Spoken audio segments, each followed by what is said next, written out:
তোমাদের আগের দিনে আমরা ধাতু অধাতু এবং তাদের ভৌত ধর্ম ও রাসায়নিক ধর্ম সংক্রান্ত জিনিসগুলো বলেছিলাম।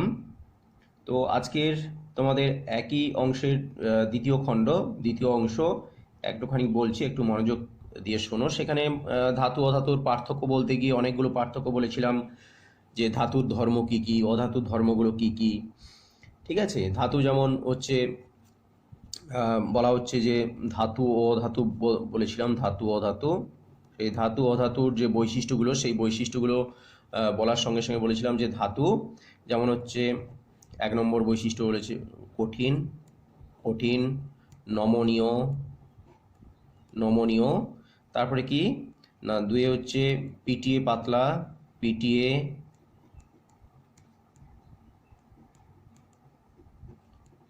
পাতলা, পাতে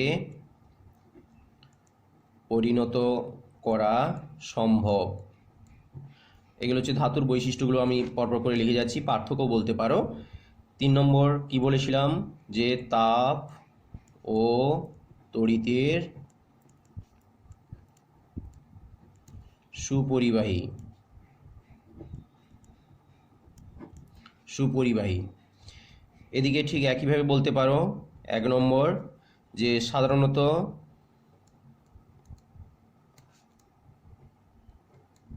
কঠিন হতে পারে, তরল হতে পারে ও গ্যাসীয় হতে পারে।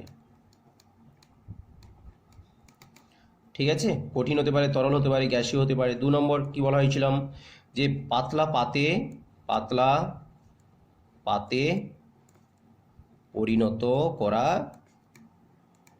যায় না। 3 নম্বর কি বলেছিলাম, তাপ ও তড়িৎ পরিবহন করে না। ঠিক আছে, তাপ ও তড়িৎ পরিবহন করে না।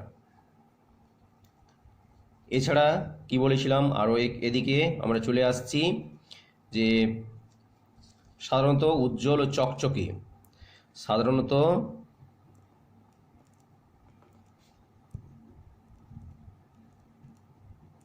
উজ্জ্বল ও চকচকে। এটাতে কি বলেছিলাম, অনুজ্জ্বল, তাই তো, চকচকে নয়।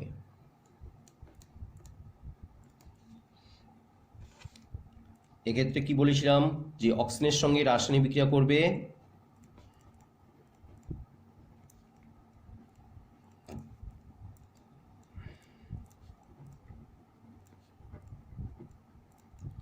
বিক্রিয়া করে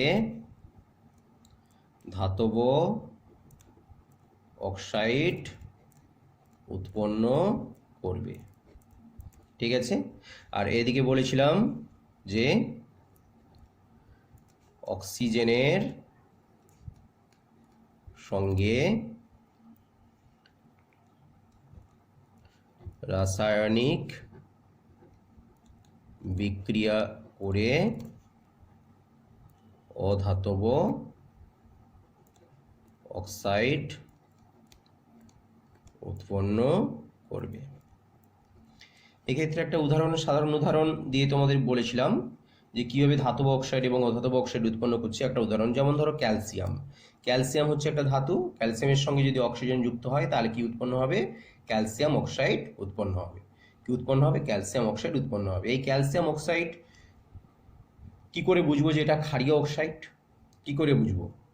এই ধাতব অক্সাইড হবে, এটা অবশ্যই হবে ক্ষারীয় অক্সাইড, ক্ষারীয় অক্সাইড। আবার কিছু কিছু ধাতব অক্সাইড আছে যে অক্সাইডগুলো উভধর্মীয় অক্সাইড হয়, অর্থাৎ আম্লিক অক্সাইডও ভাবে কাজ করবে, আবার ক্ষারীয় অক্সাইড হিসেবেও কাজ করবে।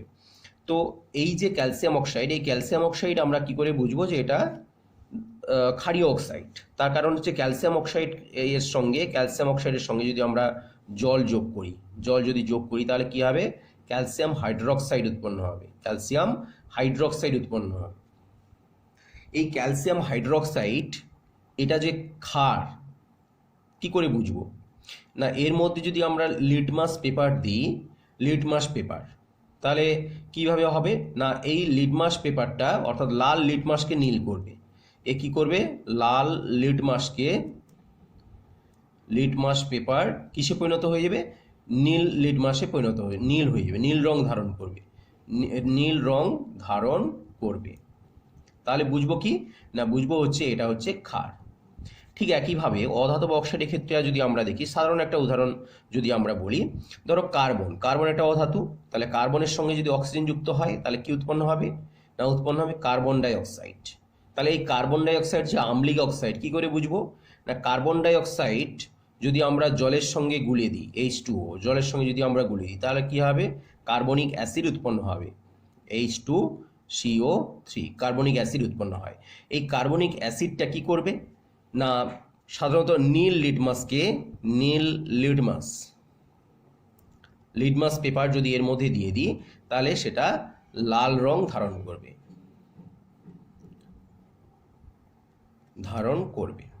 তাহলে কথা হচ্ছে আমি কেন নীল লিটমাস দেবো, লাল লিটমাস দিতে পারি, অবশ্যই দিতে পারো, আলাদা আলাদাভাবে ডুবিয়ে তোমরা দেখতে পারো। এখানেও ঠিকভাবে লাল লিটমাস কেন দেবো, আমরা নীল লিটমাস তো ব্যবহার করতে পারি, অবশ্যই ব্যবহার করতে পারো। যে আলাদা আলাদা তাহলে টেস্ট টিউব ব্যবহার করতে হবে। তোমরা একটা টেস্ট টিউবে এই এটা নিলে, এই যৌগটা নিয়ে তোমরা লাল লিটমাস দিলে আলাদাভাবে, আবার একটা টেস্ট টিউবের মধ্যে তোমরা ক্যালসিয়াম হাইড্রোক্সাইড নিয়ে সেখানেও তোমরা নীল লিটমাস দিলে, তাহলে দেখলে যে নীল লিটমাস যে টেস্ট টিউবে তোমরা ডুবিয়েছিলে তার কোনো বর্ণে পরিবর্তন হয়নি, তার কারণ নীল থেকে নীলতে আর পরিণত হবে না, লাল লিটমাসটি কেবলমাত্র নীলে পরিণত হবে। তাহলে তোমরা কি বুঝে গেলে না, এটা হচ্ছে ক্ষারীয় অর্থাৎ ক্ষার। ঠিক আছে, উল্টো দিকে এখানেও তোমরা লাল লিটমাসে কোনো বর্ণের পরিবর্তন হবে না, কিন্তু নীল লিটমাসের বর্ণের পরিবর্তন হবে।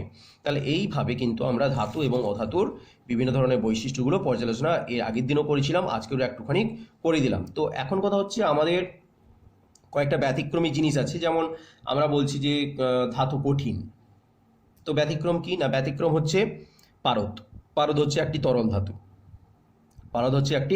তরল ধাতু। আবার বলছি অধাতুর ক্ষেত্রে আমরা বলছি যে তাপ ও তড়িৎ পরিবহন করে না, কিন্তু যদি আমরা গ্রাফাইট দেখি, কার্বনের রূপভেদ গ্রাফাইট, হিরে কি করে না, তাপ পরিবহন করতে পারে কিন্তু তড়িৎ পরিবহন করতে পারে না।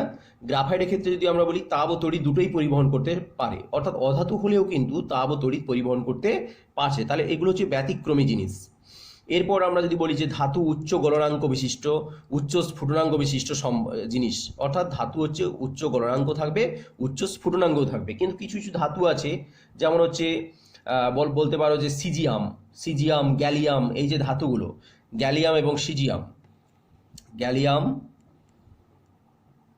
গ্যালিয়াম ঠিক আছে, জি এই গ্যালিয়ামের যদি বলা হয় যে এর যে গলনাঙ্ক কত, অর্থাৎ এটা হচ্ছে কঠিন, সাধারণ তাপমাত্রায় কঠিন, তবে সাধারণ তাপমাত্রা যদি 29.78 ডিগ্রি সেন্টিগ্রেডের বেশি হয় তাহলে এটা কিসে পরিণত হবে, তরলে পরিণত হয়ে যাবে। তাহলে দেখো মাত্র 29.78 ডিগ্রি সেন্টিগ্রেড মানে প্রায় 30 ডিগ্রি সেন্টিগ্রেড। 30 ডিগ্রি আমাদের সাধারণত এই গ্রীষ্মপ্রধান অঞ্চলে 30 ডিগ্রিটা কোনো ব্যাপারই নয়।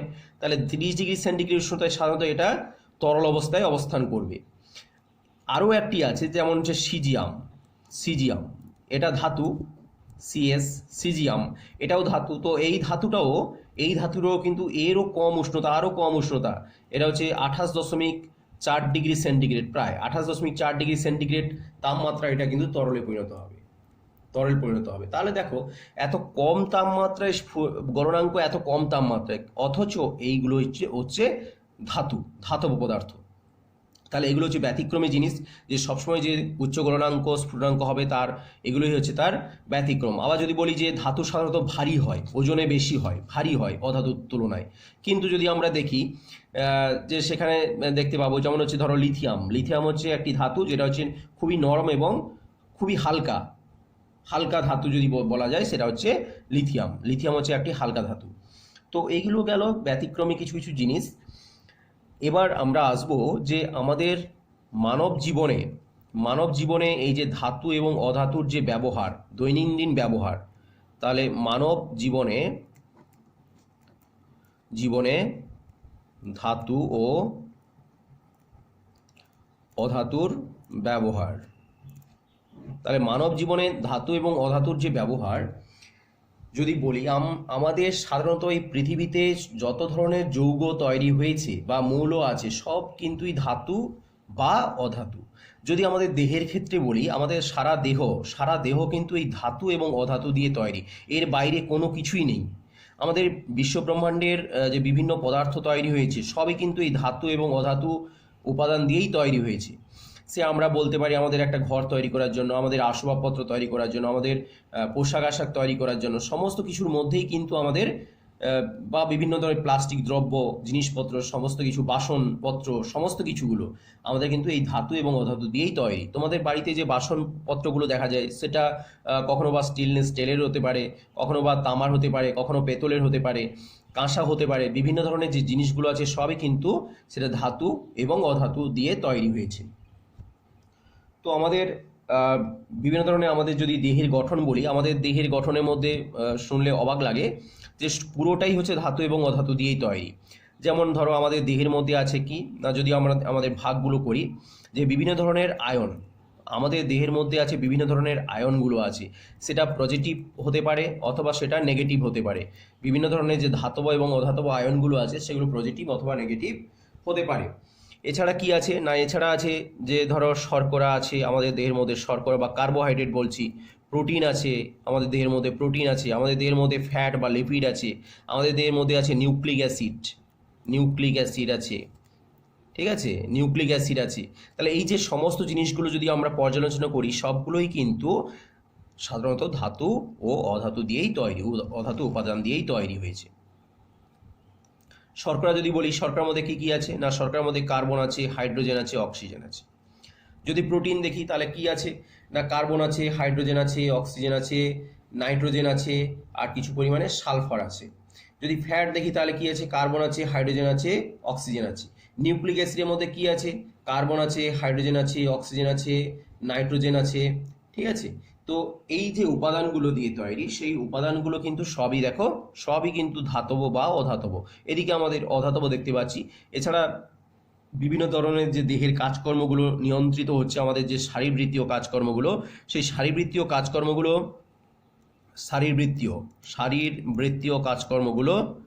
নিয়ন্ত্রণ করছে কে না, ধাতব বা অধাতব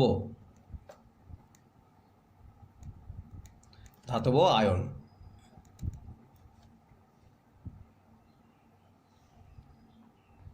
এই ধাতব বা অধাতব আয়নগুলো যেমন হচ্ছে দেহের মধ্যে জলের ভারসাম্য। এখানে তোমরা কয়েকটা পয়েন্ট দেখবে যে দেহে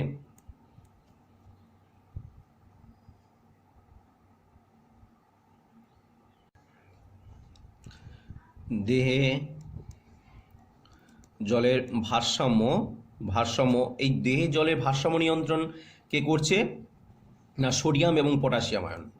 সোডিয়াম এবং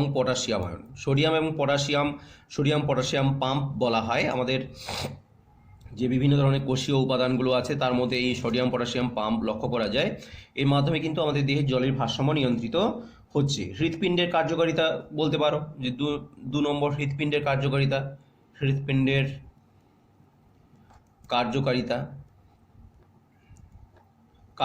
এখানে কি হচ্ছে না, ক্যালসিয়াম আয়ন হেল্প করছে, ক্যালসিয়াম আয়ন এবং পটাশিয়াম আয়ন। কখনো যদি দেখা যায় যে পটাশিয়ামের ঘাটতি হচ্ছে তাহলে কি হতে পারে না, আমাদের হৃদস্পন্দন এর যে হার বা হার্ট বিট, এর হার কিন্তু কমে যেতে পারে ধীরে ধীরে। অর্থাৎ সিস্টোল ডায়াস্টোলিক যে অবস্থানগুলো থাকে সেগুলো আমাদের সমস্যার সম্মুখীন হতে পারে। এরপরে কি আমাদের দেহের মধ্যে অম্ল ক্ষারের ভারসাম্য নিয়ন্ত্রিত করে। অম্ল ক্ষারের ভারসাম্য যদি নিয়ন্ত্রিত না হয় তাহলে কি হতে পারে, আমাদের দেহের মধ্যে হাড়ের ক্ষয় হতে পারে, দাঁতের ক্ষয় হয়ে যেতে পারে। আমাদের সারা শরীরের মধ্যে যে হাড় আছে সেই হাড়ের গঠন কি হচ্ছে, হাড়ের গঠন আমাদের ক্যালসিয়াম ফসফেট দিয়ে তৈরি হয়েছে। ক্যালসিয়াম ফসফেট, আমাদের হাড় গঠন হয়েছে ক্যালসিয়াম ফসফেট, দাঁত গঠন হয়েছে কি ক্যালসিয়াম কার্বনেট। এই যে উপাদানগুলো সমস্ত কিন্তু আমাদের ধাতব এবং অধাতব উপাদানগুলো। আমরা যে বিভিন্ন কাজকর্মগুলো করছি, অর্থাৎ পেশির যে বিচলন বলতে পারো, যে পেশির যে চলন বিচলন সেগুলো কিন্তু নিয়ন্ত্রিত হচ্ছে কি না, সেগুলো কিন্তু নিয়ন্ত্রণ করছে সাধারণত বিভিন্ন ধরনের আয়নগুলো। কি কি ion, calcium, magnesium, sodium, potassium, এই আয়নগুলো। এছাড়া আমাদের দেহের মধ্যে যে জারণ বিজারণ হচ্ছে সেগুলো অক্সিজেন দ্বারা সম্ভব হচ্ছে। আমাদের যে দেহের মধ্যে অক্সিজেন পরিবহন করছে, কার্বন ডাইঅক্সাইড পরিবহন করছে, কে করছে? হিমোগ্লোবিন করছে। হিমোগ্লোবিন কি উপাদান দিয়ে তৈরি? প্রোটিন উপাদান দিয়ে তৈরি। আগে বলেছি এই যে প্রোটিন উপাদান দিয়ে তৈরি। এই প্রোটিনটা কেমন না, গ্লোবিউলিন প্রোটিন বলা হচ্ছে, গ্লোবিউলিন, ঠিক আছে, গ্লোবিন প্রোটিন। এই প্রোটিনটা সাধারণত কি আছে না, আয়রন আছে, অর্থাৎ এফি, আয়রন উপাদান দিয়ে তৈরি। এফি লোহার আয়ন দিয়ে তৈরি। এছাড়া কি হতে পারে না, আমাদের দেহের মধ্যে কোথাও কেটে গেলে, ছিঁড়ে গেলে তাহলে কি হচ্ছে, রক্ততঞ্চন হচ্ছে। সেই রক্ততঞ্চনের জন্য কার দরকার? ক্যালসিয়াম আয়নের দরকার। ক্যালসিয়াম আয়ন, সেই ক্যালসিয়াম আয়ন না হলে কিন্তু আমাদের রক্ততঞ্চন সম্ভব নয়। তাহলে এই যে বিভিন্ন জিনিসগুলো, এইগুলো কিন্তু সাধারণত ধাতু বা অধাতুর ব্যবহার আমাদের মানব শরীরে। এছাড়া আমাদের কিছু কিছু ধাতু এবং অধাতু আছে, যে ধাতু এবং অধাতুগুলো সাধারণত বলা হয় যে আমাদের শরীরের জন্য খারাপ, ক্ষতিকর কিছু অংশ আছে। বিভিন্ন কলকারখানা থেকে দেখবে যে সীসা বা লেড বলা হচ্ছে, লেড। তারপর হচ্ছে পারদ বা মার্কারি বলা হচ্ছে। এছাড়া হচ্ছে ক্লোরিন যদি আমাদের পানীয় জলের মধ্যে বেশি হয় তাহলে আমাদের হাড় ক্ষয় হয়ে যেতে পারে। লেড যদি বা বলা হচ্ছে সীসা যদি বেশি হয়, ভারী ধাতু বলা হয়, বা পারদ যদি বেশি হয় তাহলে আমাদের বিভিন্ন ধরনের রোগ হতে পারে। যেমন তোমরা জানো মিনামাটা, ইতাই যে বিভিন্ন ধরনের যে রোগ, সেই রোগগুলো কিন্তু সাধারণত এই দূষণের জন্য হয়ে থাকছে। ক্যাডমিয়াম দূষণের ফলে হতে পারে। এগুলো কোথা থেকে নির্গত হচ্ছে না, এগুলোও কিন্তু ধাতু। তবে এদের একটা আমাদের দেহের একটা সহন মাত্রা আছে, এই সহন মাত্রার যদি বেশি হয়ে যায় এই যে বিভিন্ন উপাদানগুলো, সেটা অন্য কোনো ধাতু হতে পারে বা অধাতু হতে পারে, এই উপাদানগুলো যদি বেশি হয়ে যায়, সেই উপাদান বেশি হলে কিন্তু আমাদের দেহের মধ্যে একটি পার্শ্ব প্রতিক্রিয়া বা বিভিন্ন রোগের সৃষ্টি হয়। রোগ সৃষ্টি হবে। সেই রোগগুলো কিন্তু আমাদের দেহের মধ্যে হয়ে থাকে। এছাড়া হচ্ছে আর্সেনিক, ঠিক আছে, আর্সেনিক, এই যে উপাদানগুলো, এগুলো সবই হচ্ছে ধাতু বা অধাতু উপাদান। এই উপাদানগুলো আমাদের শরীরে বিভিন্নভাবে ক্ষতিকর প্রভাব ফেলতে পারে। তো এই হচ্ছে তোমাদের আজকের পরিবেশ ও বিজ্ঞানের অংশগুলো। এটা একটু ভালো করে পড়বে। পরের দিনে তোমাদের পরমাণুর যে গঠন আছে সেই গঠন নিয়ে আমরা বিশদভাবে আলোচনা করব। এটার থেকে কখনো কোনো সমস্যা থাকলে অবশ্যই আমাকে কমেন্ট করে জানাও, পোস্ট করে জানাও। Thank you.